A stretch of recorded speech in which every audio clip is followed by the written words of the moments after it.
Hey everyone, it's actually Jeb Bush, and if you followed this channel for a while, you know that we've talked a lot about fantasy basketball, specifically with So Rare NBA. Now, I've been doing basketball content and following the NBA very closely for the past 3 to 4 years. And this season, I'd really like to expand into dabbling in some underdog content. Once the season starts, we'll see where this goes. But for the time being, leading up to the start of the season, I'm going to be putting out several videos about Underdog's best ball contest for the NBA, which is called the Double Dribble. Now, for those unfamiliar with the concept of best ball, basically the way it works is you enter a draft and draft a handful of players before the season starts. Once the season starts, every week out of that pool of players that you have, the best players' points totals will be put together, and that will be your score for the week.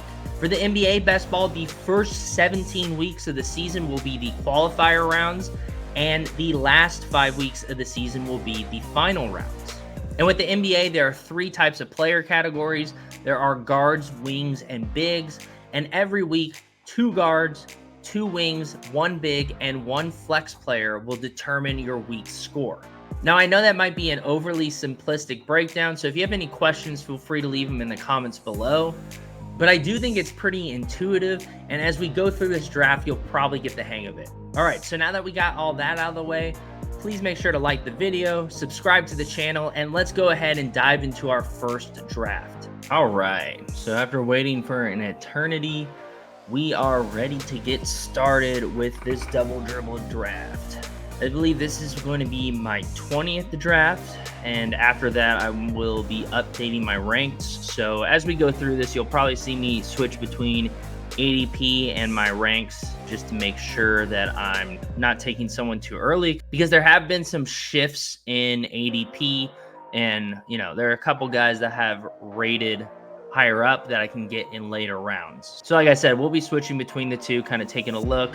Looks like we got spot number 9, which means we could end up with Anthony Davis, or we might be reaching for a wing here, which I really like the idea of that. We will see what falls to us. I've been seeing Joel Embiid fall more and more, which I think is the right call. I mean, I think Embiid is destined to get injured, and at this point in his career, he's not trying to put up MVP numbers. I think his goal is to be healthy going into the playoffs. So I've been fading Embiid. I only have 1 team out of my 20 so far with him. And I highly doubt we will be taking Embiid this draft. I think where I really like ending up is pick either 3, 5, or 6, or at the very end, because I like the idea of starting off the draft with a wing. I'm slamming wings super early. 3 out of my first 5 picks are usually a wing. Sometimes my first 3 picks are wings. And especially if someone like Paolo and Scotty kind of fall towards the end and you're able to get one of those, it's definitely a good way to start. I really like starting with Paolo or Scotty. So far, pretty typical here. I think we might start to see things get interesting maybe once we get to Embiid, but this guy here should take Tatum. I'd be shocked if he took anyone else. Oh, wow. Taking Embiid over Tatum is nuts. Must be a 76ers fan. If Tatum drops to me, that would be the greatest thing ever. I think Tatum is set up beautifully. No, there it is. I think Tatum's set up beautifully, though, to make a real run at MVP. We can take Anthony Davis, or we can reach for a wing. And I'm kind of down to reach for a wing here. So we're going to take Paolo. We're going to hope another wing gets to us by our second pick. I don't think we're going to get any of these guys. We're probably going to be picking either from these guards, or we're going to be picking up Jaylen Brown, which, since we didn't get Tatum, I don't hate that either. I think just like Tatum, I think Jaylen Brown is very motivated for this season, and I think there's an opportunity for him to maybe not make an MVP push, but definitely try to prove to people that his contract was worth it. So I'd love if by some miracle Scotty Barnes falls to me, but I just don't think that's happening. We'll see what Rashad does. I would assume this guy takes 1 wing at least here, if not 2, which once again, that's why I like these later rounds, because scooping up these wings is pretty fun. Pretty fun way to start. Yeah, so he takes Scotty, and he'll probably take KD here, I'd imagine. Yep, Scotty and LeBron. So starting off with 2 wings. I'm full fading LeBron this season. I think he'll still get his stats. He's a Hall of Fame stat patter, but I think the Lakers are going to suck, and once they suck, he's going to be sitting out games, and he's essentially going to quit on the team because they don't have any chance at really making the playoffs or making a playoff run. So because of that, I'm avoiding LeBron. I think at the beginning of the season, he'll do really well. But the second half of the season, I think is going to be super iffy. So I don't think I have, maybe I have 1 share of LeBron so far, but I've been really avoiding him. We'll see if KD drops to us here. Once again, I doubt it, but that would be a nice surprise. Wow. Yep. Okay. Yeah, I can't pass up on KD here. That seems like a pretty easy click. Wings, I feel like there's such a steep drop-off right here after Jaylen Brown. I think there's a decent drop-off. And then, Siakam, Randall, Markkanen, all these guys are very solid still. And then there's a massive drop-off after kind of Miles Bridges, Brandon Ingram here. Depending if you think Brandon Ingram's going to get traded and what situation he's going to. But I think it's pretty slim pickings after that. I so far have been mostly fading DeMar DeRozan because I just don't know how many touches and how many shots he's going to be getting when he's sharing the ball with Sabonis and Fox and all these other guys. I think he's there kind of to stretch the floor, but he's not the fastest guy in the world either, and the Kings are a really fast-paced team, so I just am not seeing the vision of how DeMar is going to fit with that offense. So that might be a hole in my drafting strategy, but LeBron and DeMar are kind of been on my no-no list. Let's see here. I still can't believe how early Chet is getting drafted. He's getting drafted ahead of Sengun and Zion. And I mean, I get that Chet's really good, but he's going into his second year. There's a lot of mouths to feed on that OKC team. Hartenstein is going to be taking away boards from him, doing all that. It looks like Jaylen Brown went below ADP, which is super surprising to me because like I said, it just looks like these wings are at such a premium. While I think the guard spot is by far the deepest spot. There are just so many good guards. And then there are a pretty decent amount of bigs. I tend to probably draft bigs near the end because you only need 1 big to really do well, because your flex spot can be a wing or a guard. So as long as you have 1 big that you're pretty confident in and you think has like a really high ceiling, it's a good situation to be in. And then there's some really quality bigs we'll see in later rounds as well. So never stress to grab a big unless we get really deep and don't see one. I would actually kind of love to get Lillard here. We're going to be pick 33. So we will be able to get him below his ADP. And I do not have a lot of Lillard. I think I maybe have 1 share of Lillard so far. And I just have a feeling that Lillard is going to really bounce back this season after a super, super disappointing performance last year. I think he's properly motivated. I think he's had a year with Giannis and that whole crazy coaching situation. Like last year was just such a mess for the Bucks. And I think Lillard is just in a better place mentally off the court and on the court. I think him and Giannis will really figure it out and start to pick and roll a lot more. And one of the things about having Doc Rivers as a coach is, he's not an adjustment guy. So if he is hammering Lillard and Giannis all year, he's not going to stop just because he's not going to be trying a bunch of new things. He's going to stick with what works. So because of those reasons, I'm actually really, really high on Lillard. We'll see what happens. There are a couple guys in front. Let's switch this to ADP and just see what's available. So Devin Booker is noticeably would be a pretty awesome grab in terms of ADP. I like Lillard way more than I like DeJounte Murray. Someone grab Lillard. So that sucks. So I think we're either going to be going with Bam or Zion here. As you can see, I had Zion rated significantly higher than Bam here, and I think that's what we're gonna go with. Yeah, I think, Zion's looking skinny. He seems to be taking this season pretty seriously. I think while I'm not a big fan of a lot of the guys on the Pelicans, I think the Pelicans having so many guys will take some pressure off Zion defensively. I think he'll be able to roam a little more, get more blocks, get things that pop up on the stat sheet more, which is what we care about. And, he's not going to be as much of an automatic double when you have someone like DeJounte Murray stretching the floor. And once again, DeJounte Murray is a good defender. I think that'll, like I said, allow Zion to hopefully get some easy steals off of bad passes because of the pressure that Murray's providing, and get a block or two just roaming the paint. I would love to get Jalen Johnson here. I highly doubt that's going to happen as my next pick.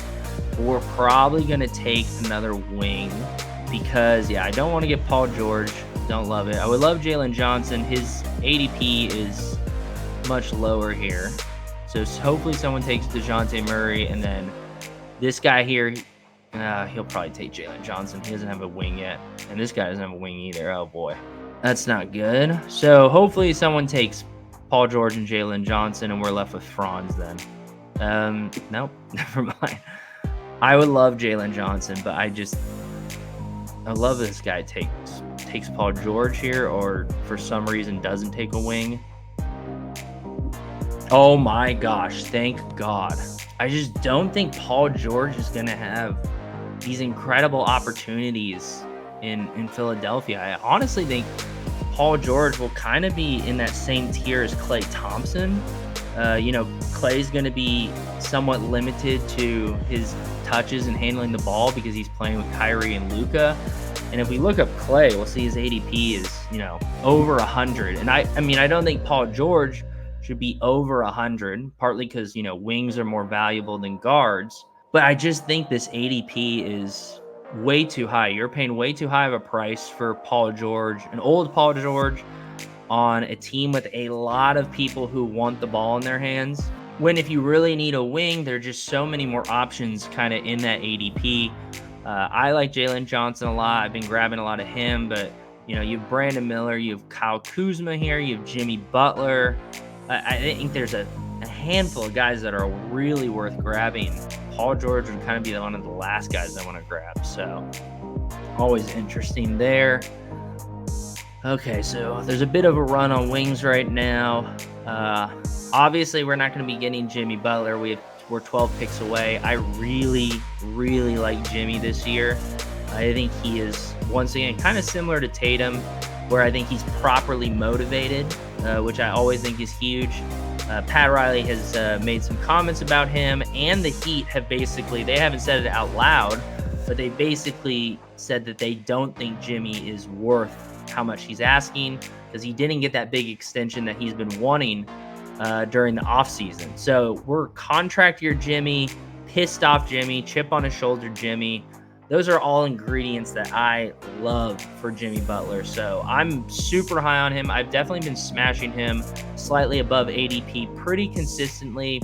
Out of that group with like Kuzma and Jimmy Butler, Mikal Bridges, Miles Bridges, and Brandon Miller, I'm probably taking Jimmy first. I know his ADP actually has him kind of at the bottom of that group, but I think I'm grabbing Jimmy every time. I just think the upside is much higher for him. It's not like the Heat have all these options, so if he does play in the regular season and he really performs, I think he could put up just massive numbers. I'm just hoping we get playoff Jimmy in the regular season. Like maybe playoff Jimmy 0.8, 80% of playoff Jimmy would be ideal, would be incredible.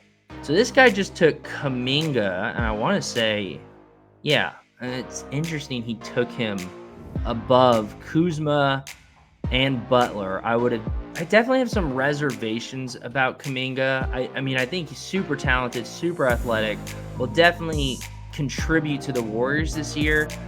But, he's a young guy. Steve Kerr just doesn't love to play their young guys. We already have heard that Brandon Pajemski apparently is going to be putting up 8 to 10 threes a game. So what does that mean for Kuminga? Like, how is he expected to just get the offensive rebounds when Pajemski misses? I mean, I'm not entirely sure what these Warriors are going to look like. You know, Draymond still wants his playing time. There's just a lot of things that I think are holding Kuminga back. So I've grabbed him a couple times here and there because I definitely like Kuminga and his upside, but I'm just not necessarily seeing a path like I am for some of these other wings. All right, so we have 3 wings and a big. We're probably going to be grabbing a guard here. I would love to get Quickly. If we sort by ADP, we can see that, you know, there's 3 guys ahead of him, and these 2 guys kind of need wings. So, yeah, so this guy grabbed a wing, and this guy's probably grabbing Brandon Ingram, which is beautiful, and we're taking Quickly. Now, this is a little late for our first guard, but I just couldn't pass up on, you know, Paolo Katie and Jalen Johnson as, you know, a couple of our first picks. But I do think Quickly has a lot of upside. I've been smashing Quickly as much as possible. I think originally his ADP was closer to 70-ish. So it is a shame that it's climbed up because I think a lot of people kind of have the consensus that we know that unlike the Nets, like Cam Thomas here, who just got drafted and has a somewhat similar ADP, you know, the Nets have their own picks. They're going to be tanking. Everyone knows it. So if Cam Thomas starts winning games, you know, he might suddenly have an ankle injury and have to sit. While Quickly, I think, is pretty safe to be playing the entire season. He's a guy that can score a lot of different ways in terms of best ball. You know, he can actually score. He can get buckets. He can get a lot of assists. He gets a couple steals here and there. He's not the worst rebounding guard in the world. So I really like Quickly out of that group. Jalen Green, I think there's just too many mouths to feed on that Houston team. Jamal Murray has just kind of always been a disappointment in the regular season. And I mean, I'm sure he's going to be good, but I don't know. I kind of like Quickly a little more. But I could see Murray being a big mistake that I'm making by not prioritizing him over Quickly. All right, so we got our next pick coming up. We probably want to be grabbing a guard. I'm going to be fading Fred VanVleet. I think there's just too many mouths on Houston, like I said, and he's not anyone particularly exciting. I think he has a solid floor, but his ceiling isn't really what I'm looking for here. I think he's more of a safe pick. So I think we'll probably go with Desmond Bane here. I do like Jabari Smith Jr. and I like Denny. I like all these guys, all these wings here. It's very tempting to grab a wing, but I do think we got to grab one more guard. And I just really like Desmond Bane here. I think the Grizzlies are going to come back with a vengeance. I think Desmond Bane basically going from the 1 down to like the 3 on that team is going to be huge for him because, you know, if you were watching games last year when he was playing and it was just him, they were pretty much just doubling him constantly because there was really not a lot of other people who create their own shot like Desmond Bane. But with Ja coming back and Triple J coming back, all these guys that were hurt, Marcus Smart coming back, I think it'll just alleviate the pressure around Bane and give him a chance to hit a lot more spot-up threes, not have to have the ball in his hand constantly. He's a really good defender who gets a lot of steals, gets a lot of pokes, can get a block or two, super athletic. When you're playing with Triple J and Ja, that sets you up for assists as well. So, yeah, I mean, I've been smashing Desmond Bane. I definitely am taking him every time over Fred VanVleet. I think the Grizzlies are going to compete. I think they're going to be a playoff team, and I think Bane is going to be a crucial part of that. So I'm betting on that pretty big. All right, so we got a couple picks to look at this. One thing I want to say is I'm curious if you made it this far in the video, what are your thoughts on Tobias Harris? I do see the path. There are a couple people I've heard say they really like Tobias Harris this year for best ball, and I can see the vision. Like, I see the path where he puts up a lot of empty calorie numbers on a bad Detroit team, helps them win a couple more games, but they're still, you know, a bad team. But he kind of gets back to that production that he was showing earlier in his career before kind of Maxey and Embiid took a lot of his touches away, and he just immediately became horrible. I think Tobias is a guy that kind of needs the ball and needs the focus around him, or he can't get into a groove. So I don't know. Personally, I haven't been drafting him a lot. I think I have 2 or 3 shares of him, and I'm not super bullish on him either. But I get the take that people have about him being like a really viable pick at wing, and with wing being so sparse, that could be a huge pick if you really think Tobias Harris is going to have a bounce back season. So what do you think in the comments below? Let me know if you think Tobias has any chance of being like a relevant player in best ball this season, because I'm not seeing it, but I don't discount what people are saying. I kind of get what they're putting down. All right, we're 5 picks away. I kind of like Kobe White, although I am a little worried that he might get shut down later in the season if the Bulls are really trying to tank. Under no circumstance am I drafting Zach LaVine. As you can see, I pushed him way down, but his ADP has caught up with me pushing him down.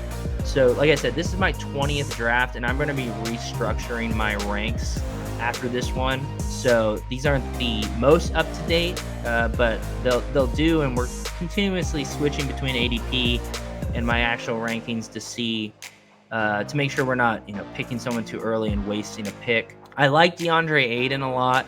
Even if he doesn't get traded, I think he is a empty calorie guy who can put up a lot of awesome empty numbers on a bad Portland team. He does have competition when it comes to big men, with Klingon getting drafted, and Time Lord's also on that team if he ever plays. I believe he's going just completely undrafted here.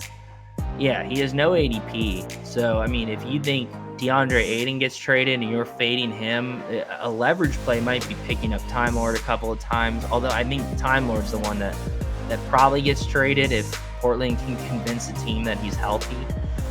I really like Anthony Simons a lot, whether he gets traded or he stays with Portland. I think he has really high ceiling. So if we take a guard here, all right, let's check ADP. So Simons is down here. We might be able to squeeze him in. Oh, this might be a mistake, but I think I'm going to take Ayton. And hopefully we get Simons, but if not, I think we can drop down and either grab Trey Murphy here. Let's see what by ADP again.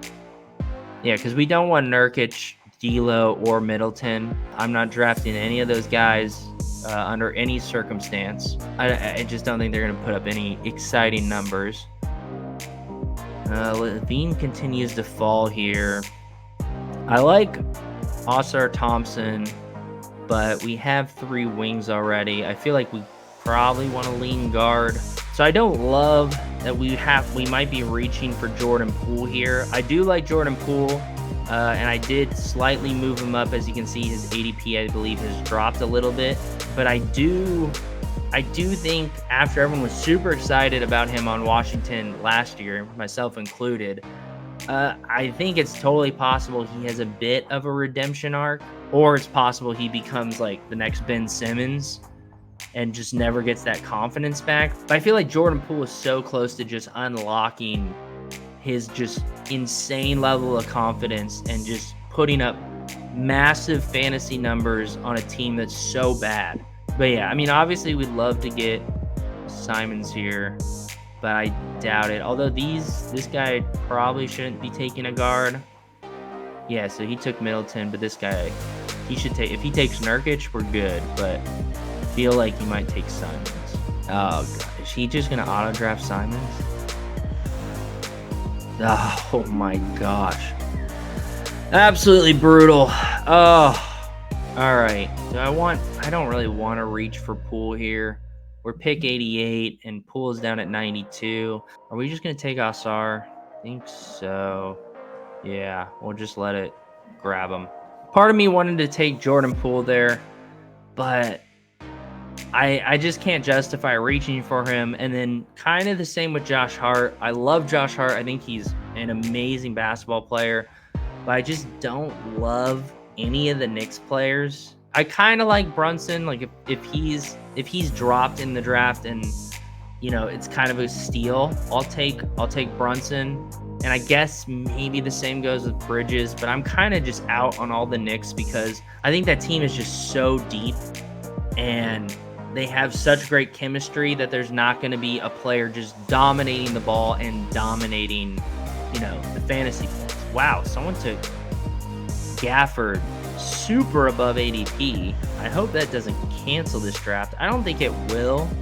I really have been trying to target Gafford in later rounds, partly because in a lot of my drafts, early on, I took Derek Lively, and I like Derek Lively a lot. I think he's really good.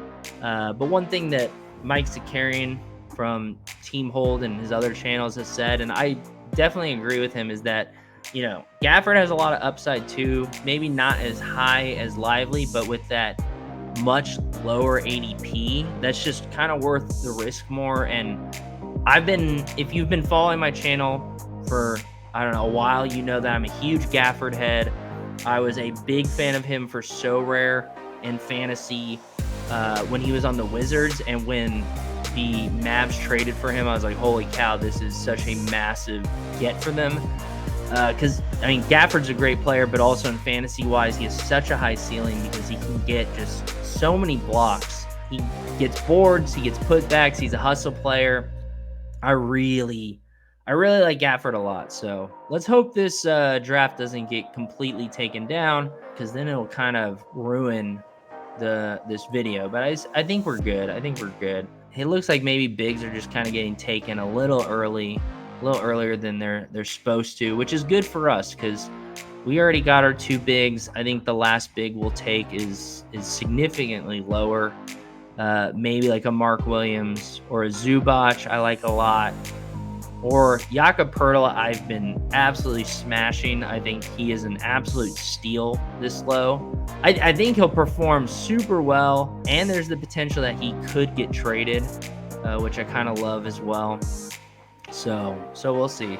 Yeah, it looks like we're having a bit of a run on bigs right now. Someone just took Lively. I guess that's at ADP. I cannot believe John Collins is getting drafted like under 100 ADP. That is crazy to me. John Collins is one of those guys I'm not touching under any circumstance whatsoever. All right. So picks coming to us. I think we got to take a guard here since we have 4 wings and 2 bigs. I would love to take Drew Holiday here, but I do think on our round 10 pick 112, we might be able to get Podziemski. As you can see, I have him definitely ranked higher than his ADP. I like Holiday, but I'm really tempted to take Edey here. But, we already have Bane. We need a guard, so let's go ahead and smash Holiday. I don't think Holiday has the highest ceiling necessarily, but he has a really, really solid floor. And once again, I just love those guys that can score you points on both sides of the ball. Holiday's going to get you steals, he's going to get you blocks, and he's going to get points, assists, and boards. Like, I love a guy that's a 5-tool player who is scoring you points in any way he can, because the shot's not always going to be falling, and like I said, that's what makes Drew Holiday such a safe floor, because he's going to put up a decent point total for you. You just don't know if it's going to be something that you're going to be using week to week in best ball. So hopefully we can get Podziemski here. Technically, he's within ADP range, so we'll have to have him get faded for the next couple rounds. The good thing is it looks like all these guys have 4 guards, so they're not dying for a guard. If we can't get Podziemski, I think the fallback pick is going to be Klay Thompson here. The last couple of drafts, I've been kind of getting Klay Thompson early. As you can see, my rank is slightly above ADP here. I'm kind of starting to buy into Klay Thompson having a comeback revenge season, partly because I think the Mavs don't require him to do nearly as much when he's on the Warriors. And imagine taking one of the greatest shooters of all time and just giving him open shots in the corner. That seems like open and shut case. So I've been taking a lot of Klay Thompson lately. I definitely want a good, healthy chunk of him, and I would love to be above like the average going into the NBA season here for him. Man, these guys both took guards, but they didn't take Podziemski, and there he goes. Man, so many guards being taken. So yeah, so I think we're going to take Klay Thompson here at our click. Like I said, I'm buying into the Klay Thompson revenge season. I think there's a really good opportunity for him to put up really, really good numbers. And maybe if we're trying to be super optimistic here and really get on the hopium, you know, we could argue that since Klay Thompson won't have to put as much energy towards offense because he'll kind of get to rest in the corner and just be catching and shooting, maybe we'll see some of his defensive prowess come back because he's going to have all that leftover energy sitting in the corner on the offensive side of things. So, you know, Klay Thompson at one point was a lockdown defender, an elite defender. I do think we're past that point, but I am telling myself that there is a chance where we see Klay at least become a serviceable, better defender in that really solid Mavs defense that's anchored by Lively and Gafford. But I mean, yeah, I could be reaching. Like I said, I don't want too much Klay, but I do want to be maybe slightly above the playing field. Another pick I would have been interested in is Herb Jones. I think Herb Jones is a really good pick, but I do worry about, once again, like we said, with a lot of the Pelicans guys and similar with the Knicks, I'm just worried there are too many mouths to feed, especially if Ingram is stuck on the Pelicans because, you know, you have Trey Murphy who needs playing time and Herb Jones who needs playing time. And now you have DeJounte Murray who wants the ball in his hands. You have CJ McCollum who wants the ball in his hands. Zion needs his touches. I mean, I just don't know.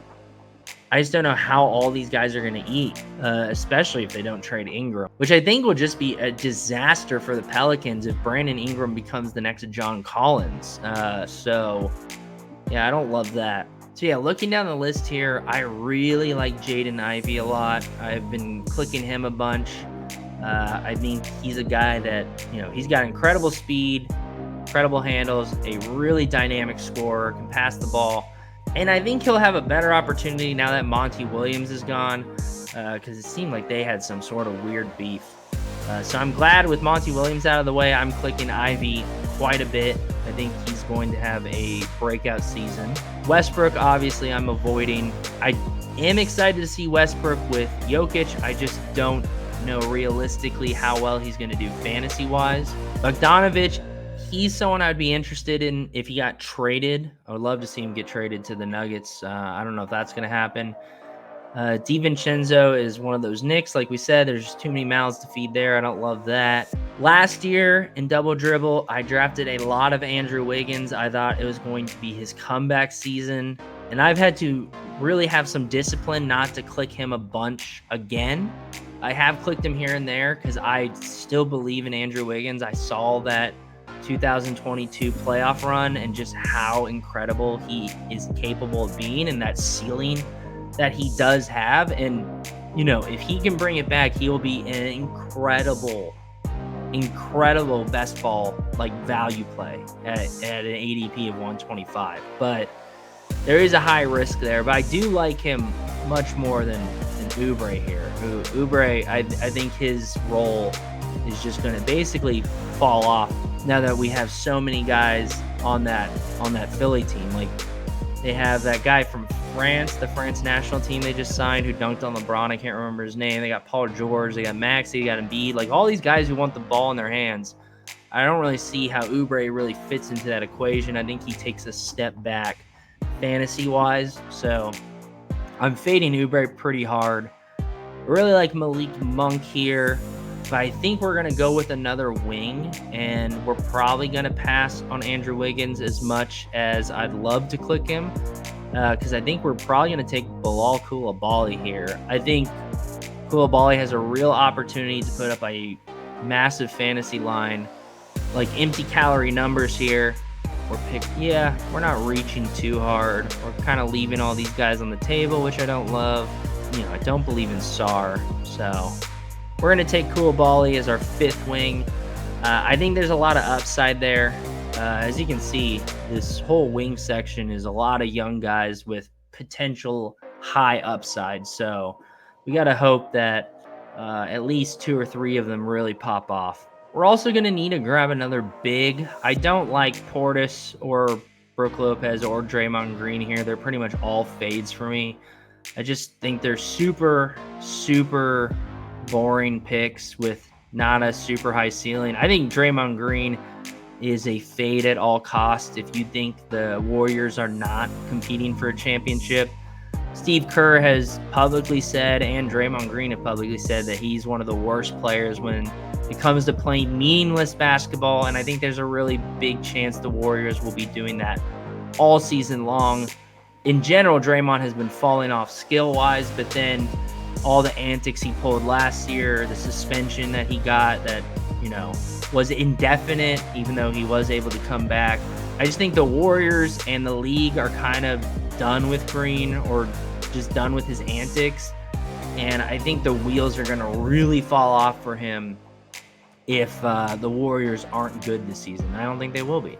Got some interesting picks here. I don't think I've clicked Buddy Hield once, but I kind of want to start mixing him in a little bit, just because he might be a little interesting. He's kind of in that Pajemski vein of things where, he might get a lot of volume, and, getting him this low and getting all that volume would be incredible. But I don't know. It's a little risky. I love Tyus Jones here, and that's probably who we're going to be clicking. I think Tyus will be such a good point guard for the Suns. I'm very high on him.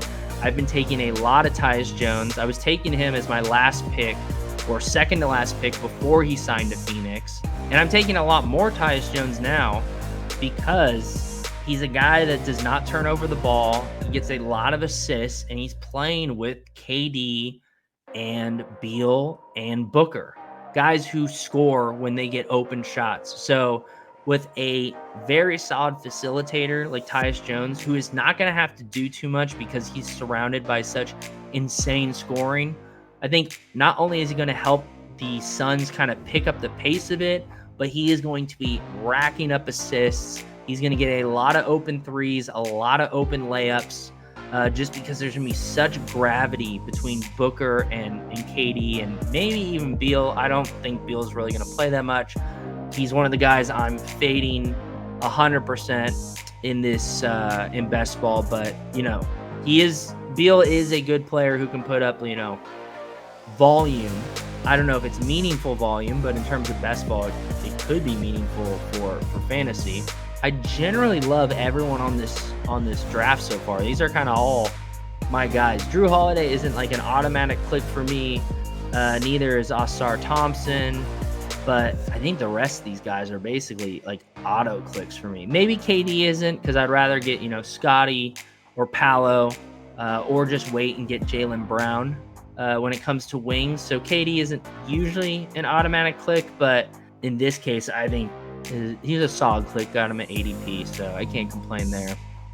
So we're 9 picks away. We probably need a big. Like I said, we're fading Draymond Green. I don't love Walker Kessler. I know there's a decent chance, he has a little bit of a bounce back, maybe even gets traded and, fits in better with a different team. But there's just too many question marks around Kessler, and I kind of would rather take the upside with Klingon here. Klingon's going to get playing time. I think he's going to play the whole season. They're not going to be sitting him to tank.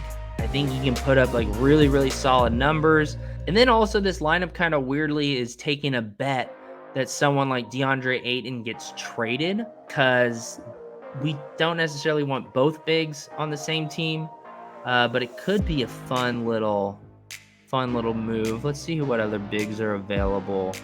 Ooh, Okongwu is available. We might wait for him. Once again, similar to Daniel Gafford, if you've been following this channel for a while, I am an Okongwu truther. I think he is just such a raw talent. I just need the Hawks to trade away Clint Capella so they could just really see what Okongwu brings, because I think he's such a great player. So we might take Benedict Mathurin here, which is like one of my favorite clicks this season. I think Benedict Mathurin is going to take a huge jump. Him and Jakob Poeltl are probably my 2 most owned players by far.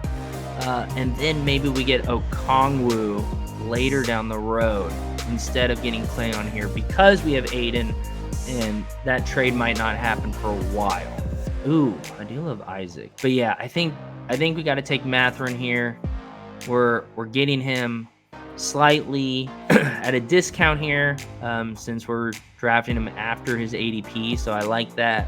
I also really like Marcus Smart here a lot, kind of similar to this whole theory that I think Memphis bounces back and is like great.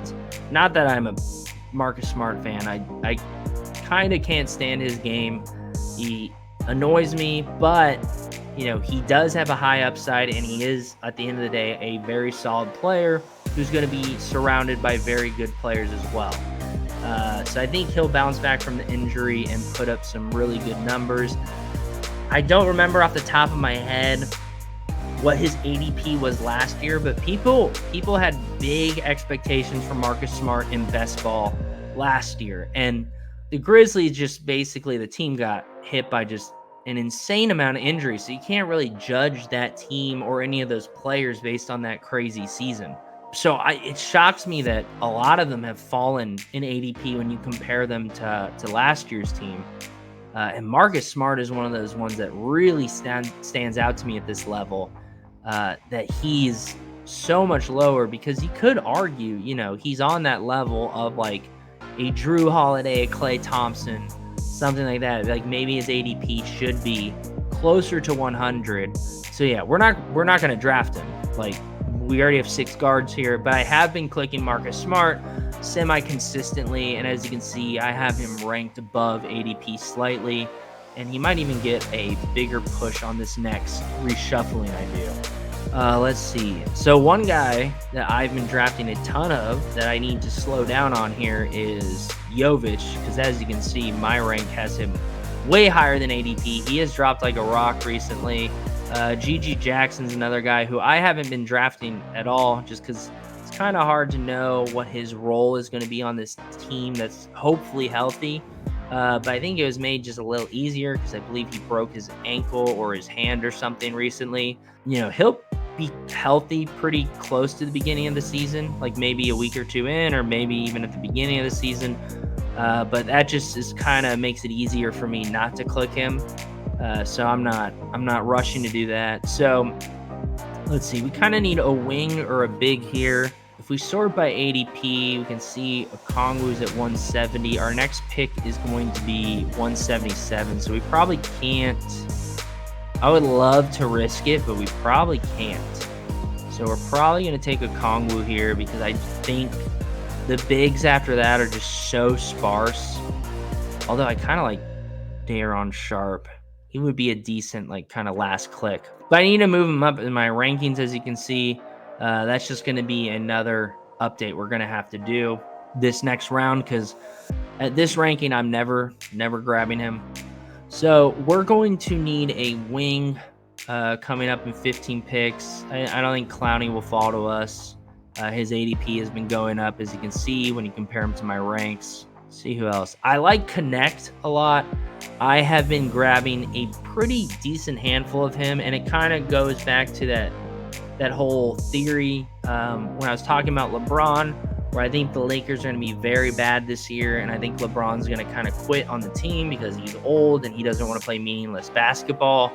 But I think that's going to open the door for players like Connect and Austin Reeves to really put up some massive, useless, empty stats later in the season for best ball. So I really like clicking that Connect a lot. I have a pretty decent amount of him.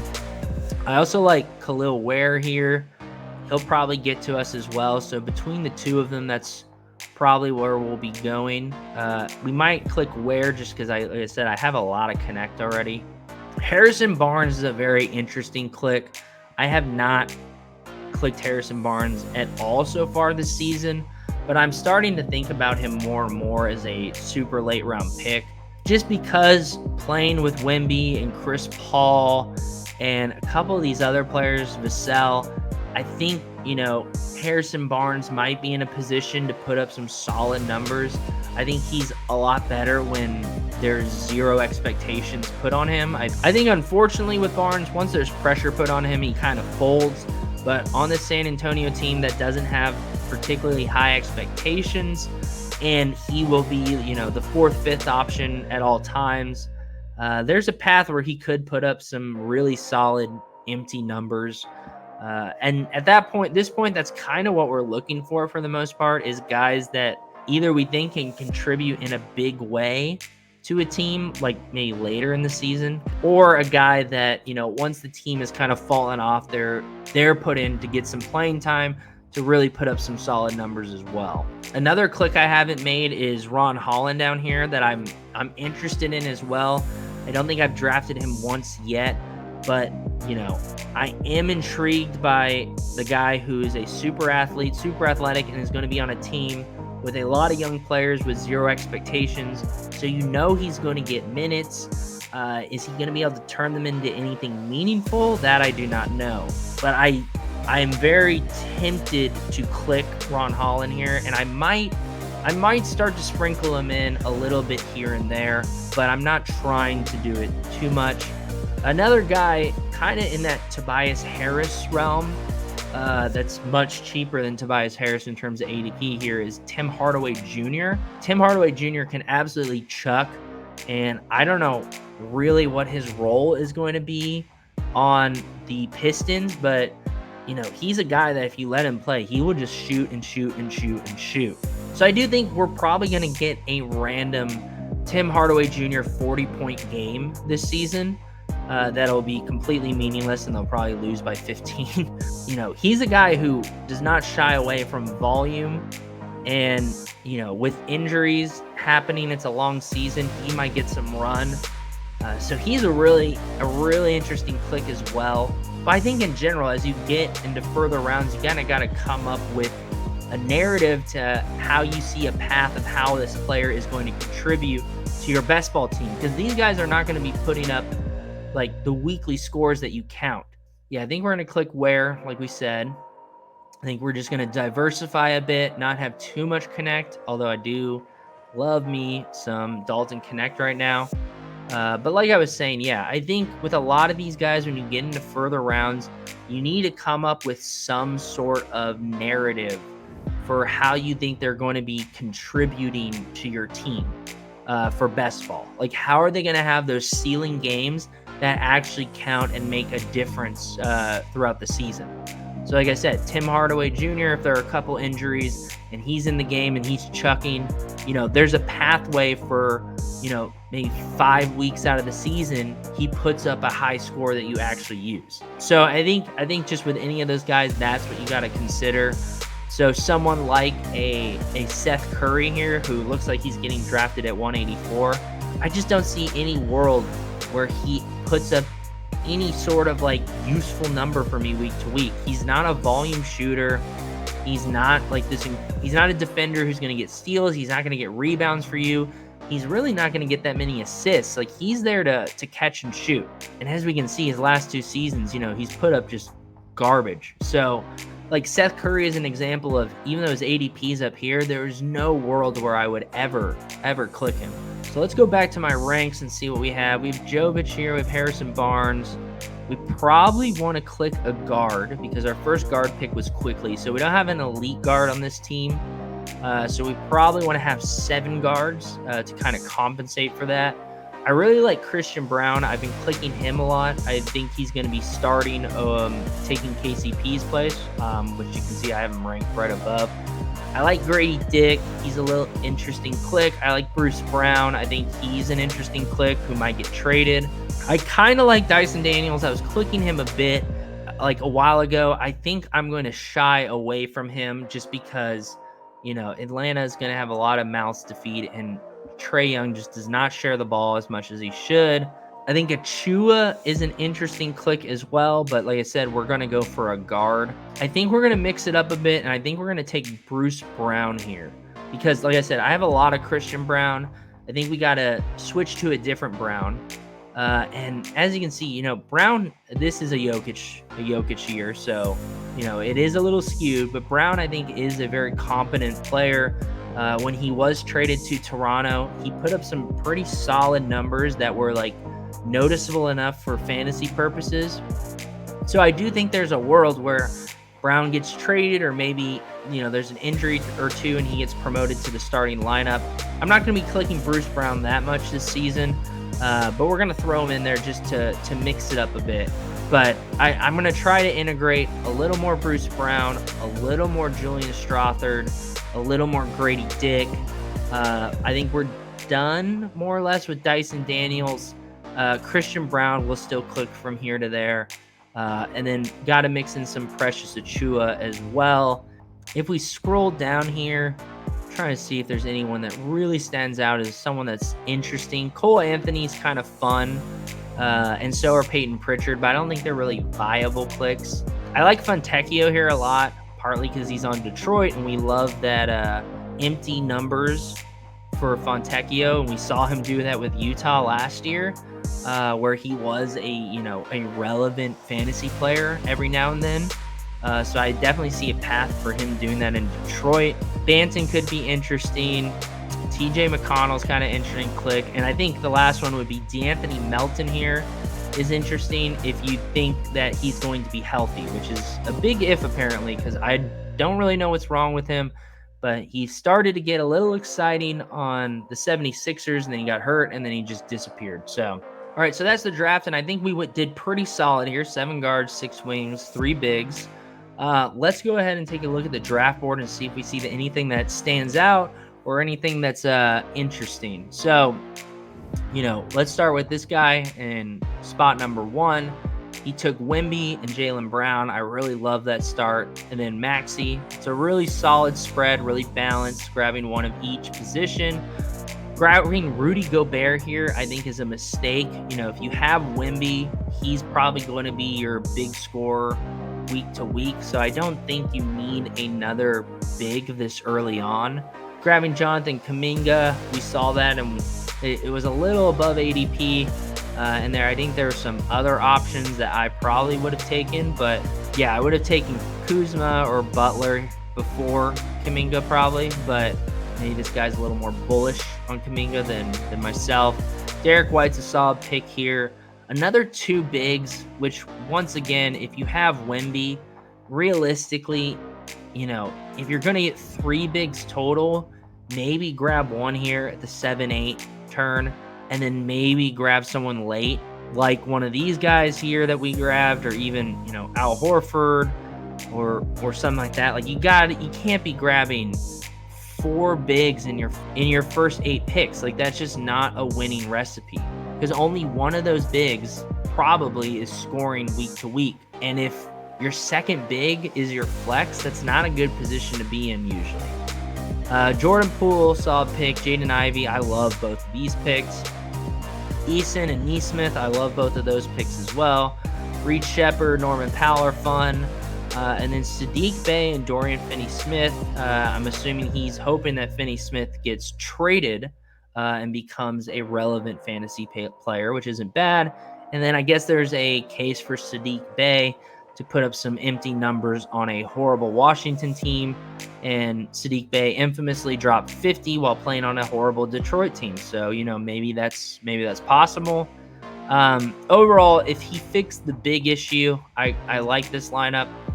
But that big issue is pretty messed up. It looks like we're gonna see the same problem here.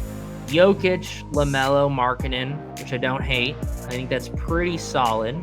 But then, just like this guy with the first pick, he takes another big. I don't know if he saw that, Zion got taken by me, and then Bam got taken, and then Rudy, and felt the pressure to grab another big. But this is just too early to be grabbing a second big if you think that if you're grabbing Jokic as your first pick, and then grabbing Duren 2 rounds later is crazy. So I don't love that. I think that's another huge mistake there. Kuzma's a solid pick here, so he has 2 wings, potentially elite guard if he can stay healthy, and then an elite big, but too many bigs here. RJ Barrett is his second guard. I like that pick. Sohan, I don't love it. I don't know what his role is going to be going into this team with a lot of new talent, and even, like we said, Harrison Barnes getting added and Chris Paul. There's just a lot less room for guaranteed minutes for a player like Sohan. Tyler Hero I really like. I think he could take a big jump because we've been saying that every year. And of course, it is true. Like, maybe he will take a big jump this year, and there's room for him to do it on Miami, and they really want him to. Rashard is interesting. I'm kind of lukewarm about that. Then he fired off another 3 guards here. So he only has 4 wings, and he's getting a bunch of guards here. I would mix it up a bit more, because his last 2 wings here are Corey Kispert and Kyle Anderson. I don't really see a path for either of them being super meaningful contributors to your best ball team. And then Al Horford, which, once again, so both of these guys have 4 bigs when their first pick is a big. I think that's just a huge mistake, and something I would advise against if you are in that position. Because you should take Wemby or Jokic at pick 1 or 2, but if you're taking them, you're assuming that they're going to be your best player putting up massive points. So that means your center position is filled. The only reason you're getting a backup center, like maybe 3, but most likely even just having 2 centers, is for like games that Jokic takes off or something like that, or a slight injury. Because if Jokic or Wemby get injured, like, your team's done for anyway. Like, there's no world where if Jokic or Wemby get injured, this team has a path forward to, advancing. So you got to keep that in mind with your first pick. It's especially when it's a big. I think with a guard and a wing, it's a little more lax, but especially with a big. All right, moving on to pick number 3, Giannis. Love it. Fox and Brunson, super solid. Mobley, I like that pick as well. Josh Giddey, his ADP continues to creep up, and it's just reaching the point where I don't know if it's worth it. We got Tobias Harris. We talked about him. Aaron Gordon, solid D'Lo. I would fade at all costs. Derek Lively, I love, and I think it's interesting that this guy has 2 bigs by around 10, while both of these guys have 3 or 4. So it just shows you how unnecessary and how poorly drafted these first two teams were. Cam Johnson, he's interesting if he gets traded. Otherwise, he's stuck on a tanking team and might be riding the bench a little more than he wants.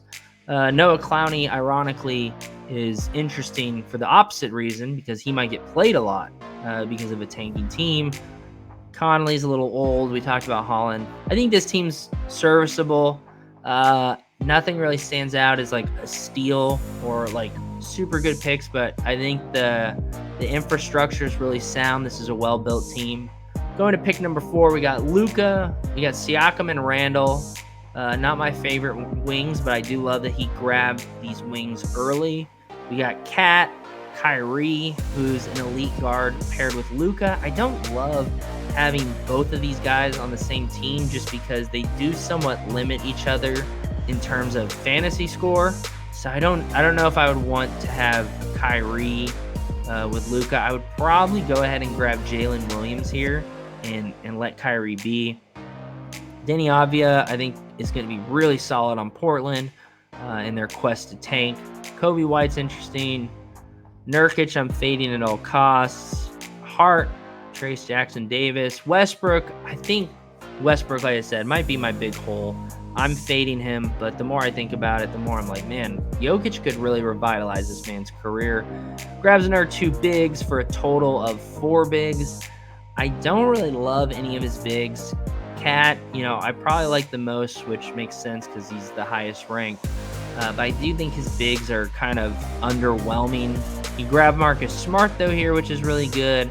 And then Rui and Gary Trent Jr. is a really solid last pick as well. Now going to pick 5, we got SGA, Sengun, and Kawhi. It's a really solid balance. Adds in our wing with Mikal Bridges. Then gets 3 more guards here. So he's got 4 guards in his first 7 picks, which I don't love, simply because, at most 3 of your guards are going to be scoring.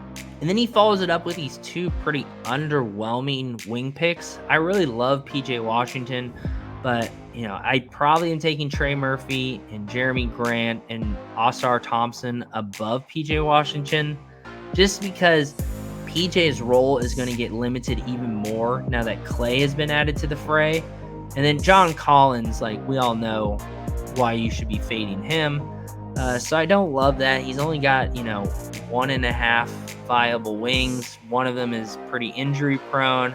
The other one, Mikal Bridges, will not miss a game most likely, which is awesome. But he is on a team with a lot of mouths to feed and is probably reverting back into his old position that he used to play on the Suns, where he's more of a role player and an elite defender. Mark Williams, great pick if he can stay healthy. Sharp, I really love his upside. Jakob Poeltl, like I said, he's one of my highest draft guys. I think his ADP, it just makes him a steal. Buddy Hield has some interesting upside. And then taking just dart throws here, which I kind of respect. He's got Bub, Terrence Mann, and Tim Hardaway Jr. I think all three of these guys have a path to maybe doing something pretty exciting in best ball, but definitely it's a risk. But, at this late, you definitely want to take a couple dart throws. So I kind of like this team. I love his bigs.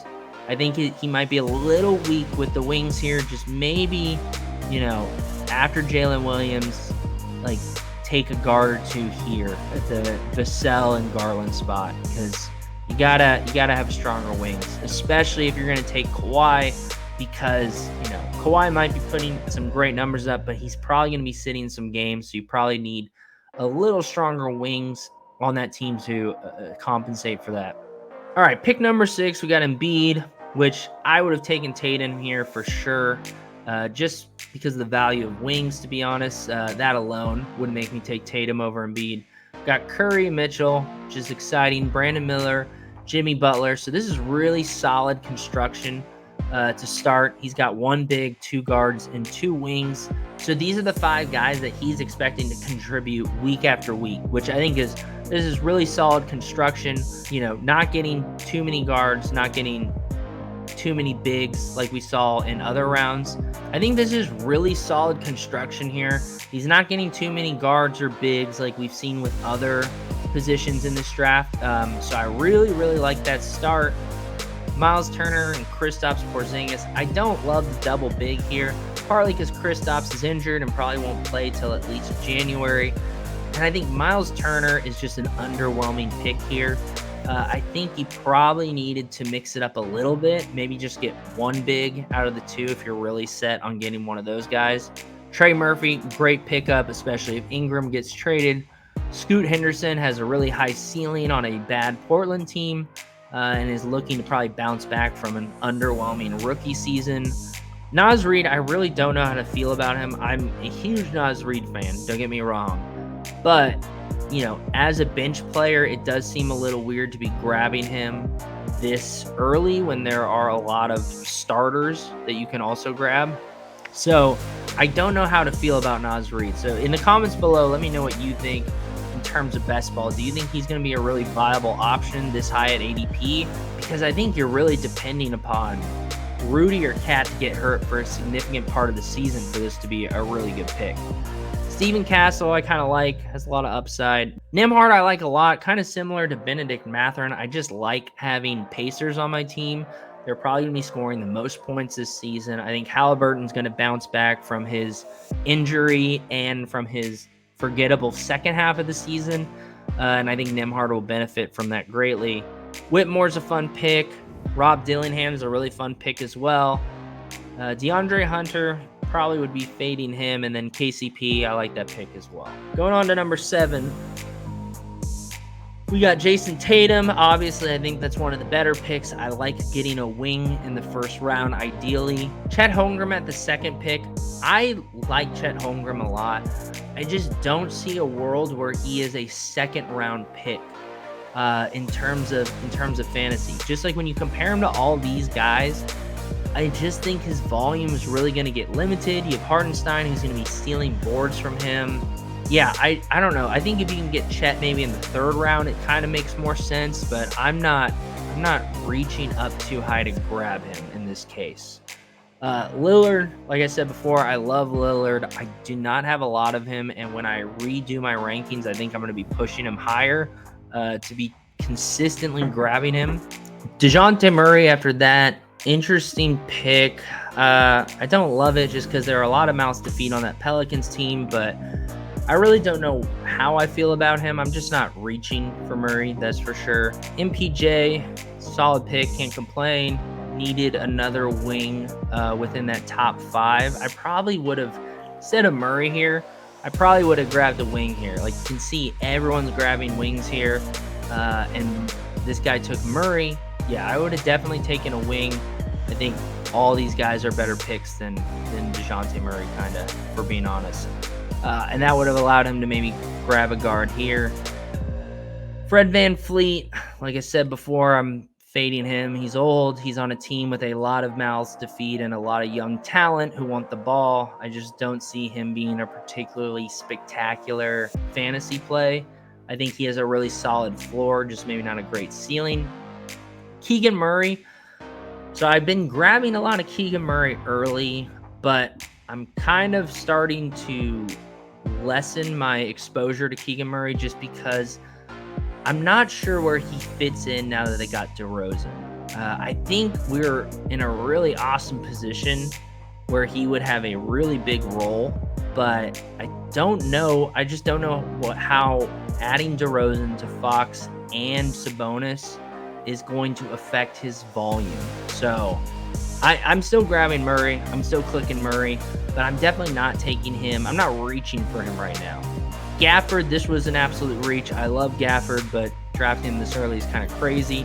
Rozier, solid pick. Herb Jones, we talked about, solid pick. Clint Capella, don't love, uninspired pick. Nothing exciting. I think it's just a solid floor, not a ceiling by any means. Same thing with Brook Lopez here. So I think, it's a very interesting build in terms of bigs here, because I don't think you have a lot of upside besides Chet, maybe kind of Gafford, but a lot of these guys are just safe floor picks. I think kind of a lot of this team is, to be honest. Karis LeVert's interesting. Obi Toppin's interesting. Trey Jones, I think, is boring. I think he's going to be completely irrelevant with Chris Paul now starting. And I think Grayson Allen's a really solid last pick, good dart throw. All right, number 8. We got Sabonis. We got Halliburton, who, like I said, I think he's going to get bounced back. We got Devin Booker here, who fell. I think this is awesome to get Booker and Halliburton with Sabonis. So you got 2 elite guards and an elite big. Then he fills in those wing spots with 3 wing picks in a row, which I think is really, really solid here. So we're 6 rounds in. He has 3 wings, 2 guards, and a big. Super, super solid build to start. McCollum, not excited about. I probably would have taken someone else. Jeremy Grant, really like that pick. Valanciunas, I'm iffy about, but probably needed another big around that area, so I don't hate it. Keldon Johnson, another wing. Zubac, I really like this pick here. Suggs, I think, is a really solid pick as well. I think he's someone that I need to bump up in my rankings a bit more so I can get some exposure, because I don't think I've clicked him that many times. Taylor Hendricks, I would have to check. I think this is a reach in terms of ADP. I might be wrong. Maybe he's gone up so far, but I really like this pick. I think it's a solid dart throw. Drummond, I don't know exactly where to go with that. I don't know. It could be a good pick. It could be a terrible pick. It is his 4th big, so I don't hate it. Brogdon, absolute dart throw, and Peyton Watson, dart throw as well, but a really exciting one. So I like this team. I think it's constructed pretty well. A couple guys on it that I may be a little down on compared to others, but really, really strong start here. I really like this start, and that alone could be, a pretty awesome build. We'll skip 9 because you know that. At 10, this guy got Anthony Davis because I decided to go for a wing. Then you got Trae Young and James Harden at guard. I don't know how I feel about Harden. He's just getting up there in age. Then you got Paul George, which we talked about. I'm fading. I don't think that's a great pick. I think he's going to be extremely underwhelming this season. Cam Thomas is interesting, but like we also said, I don't know if he gets shut down because he starts doing too well, and Brooklyn is trying to capture the flag at all costs. We got Amin Thompson and Triple J, Hami Hakas Jr. I really like both of those picks, and he really definitely needs some additional wings considering he went 3 guards in his first 5 picks here. So you really needed wings there. Simons, he stole from us. Great pick. Matas is a really good pick here too, partly because he needs another wing. But, Matas is probably going to get a lot of minutes on a trying to tank Chicago team, so he'll get that opportunity. Podziemski's a really good pick here too. I mean, yeah, he stole multiple picks from us in a row. Simons and Podziemski we were talking about, and then we got swiped. Andrew Wiggins, we weren't planning to pick, but we did talk about him, and he grabbed him there too. Max Strus and Patrick Williams, I don't hate. Donovan Klingon, we talked about. I think he's a really solid click. GG Jackson should be returning. Kind of hard to know what his role is going to be on this team, but I think that's a solid dart throw. And same with Wendell Carter Jr. here. All right, we got two more. All right, so we start off with Anthony Edwards and Ja Morant. I really like those picks, but I don't love starting with two guards and then following up with a big. So in your first three picks, you don't have a single wing. I do not like that. I do love Bam, but like I said, I feel like you got to prioritize maybe getting a wing here. Then he gets Franz as his first wing. I like Franz a lot. I've been clicking him. I don't know if I want him to be my very first wing. Jalen Green has some pretty solid upside, but now you've got three high-volume guards in your first 5 picks. Don't love that. Jaren Allen, solid pick again.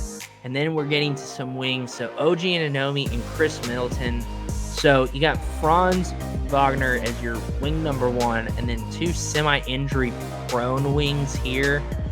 I really do not love this. I feel like in the wing position, this guy is just extremely, extremely weak. Sexton and Beal, solid. Beal has its decent ceiling, so kind of an interesting dart throw there. Alex Sarr, I don't know if I'd grab a third big this early. I would kind of try to be smashing wings, which we see him do at the end here. I would have probably tried to do it a little earlier. Chris Paul, a solid pick. Jonathan Isaac, really solid wing pick if he can stay healthy. Caruso on OKC, I don't know how really high his ceiling is. Kind of the same thing with Chet, where I think that team is just so deep. It's hard to really see a path where Caruso's putting up ceiling numbers. I really love Caruso to OKC. I just don't know if I'm clicking on him for my best ball team. Connect, which we talked about, which I love, and then Bojan, who hard to know what's going to happen there because he's on that tanking team and he's a veteran. So yeah, I would have grabbed wings earlier. I don't love this construction, but not a terrible team. And then this guy did the opposite of what a lot of the people did. So we did 3 wings in our first 4 picks, and this guy did 3 wings in his first 3 picks, which I think is really cool. So Scotty and then LeBron. Like I said, I'm fading LeBron, but he's obviously a very solid pick at wing. And at least at the beginning of the season, he's going to be putting up really solid stat padding numbers for best ball. DeMar DeRozan, who I'm not the hottest on just because I feel like his volume might get a little limited playing with Fox and Sabonis. But, we did see him play with Levine and Vujovic, and he still kind of got what he needed to get. Maybe not in terms of best ball, but, he was still putting up decent numbers as a player. So after 3 wings, he grabs 2 guards in Cade and Jamal. I really like both of those picks. There's a lot of people who really think Cade is going to have a huge season this year. I don't know if I'm on that train exactly, but I do think he's a really good click regardless.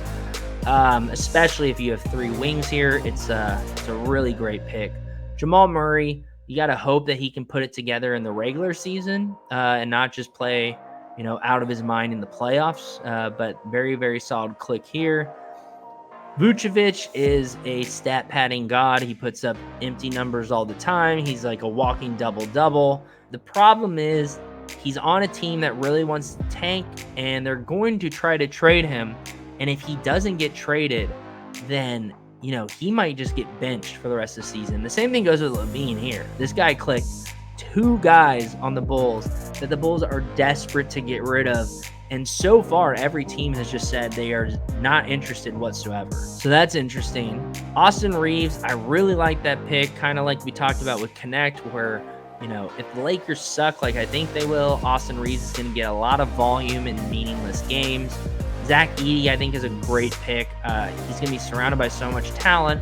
He's going to get a lot of blocks. He's going to get a lot of rebounds since Triple J is infamously horrible at grabbing rebounds. He's going to get a lot of easy layups and dunks. I really like Edie a lot. I know he got injured in Summer League, which kind of goes along with the Grizzlies theme. But I'm hoping he'll be healthy and has a good season this year. We got Keontae George, who I think will put up a lot of empty stats on a bad Utah team. You got Kelly Oubre Jr. on the 76ers, who we talked about, and I don't like this pick. I think he's going to take a step back. Malik Monk, I really like this pick. I think there's huge upside here. And then Jordan Clarkson as well. Both of these guys have won 6th Man of the Year, and I think they both have really high ceiling potential. I think Jordan Clarkson's actually a guy I'm going to be bumping up in my rankings just to make sure I get a little sprinkle of him, at least like close to the field, maybe a little below. But I don't think I have much of him right now. Kevin Porter Jr., he's going to be an interesting play. I think this is a really solid dart throw just because I don't know who the Clippers really have, and they got to play someone. And especially if, Kawhi goes down or Harden goes down, like you have to play someone, and Kevin Porter Jr. is, playing for his career right now because I think the Clippers are the only team that really was willing to give him a shot after all of his off the court stuff. Kelly Olynyk, solid floor to go along with these two bigs. I do think this guy is a little thin when it comes to bigs, partly like we said because Vujovic might just get shelved. He's at risk for that. Edie, he's already been injured. And then Kelly Olynyk is like solid, but he's more of a floor guy, not a ceiling guy. And then Harrison Barnes, which we talked about a little before, and I definitely don't hate that pick either. And so, yeah, that is the first draft that we've done on this YouTube channel. So if you made it this far in this video, thank you so much for watching. Let me know what you think about this new type of content that we're going to be doing.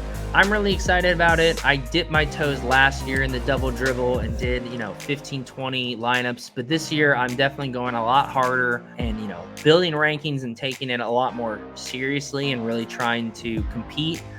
So I figured I'd take you guys along on the journey. So yeah, let me know if you guys like this content and if you want me to continue to make more of it, and I will happily oblige because I'm going to be smashing these drafts regardless. Make sure to subscribe to the channel. Make sure to smash that like button, and I'll see you guys next video. Please clap.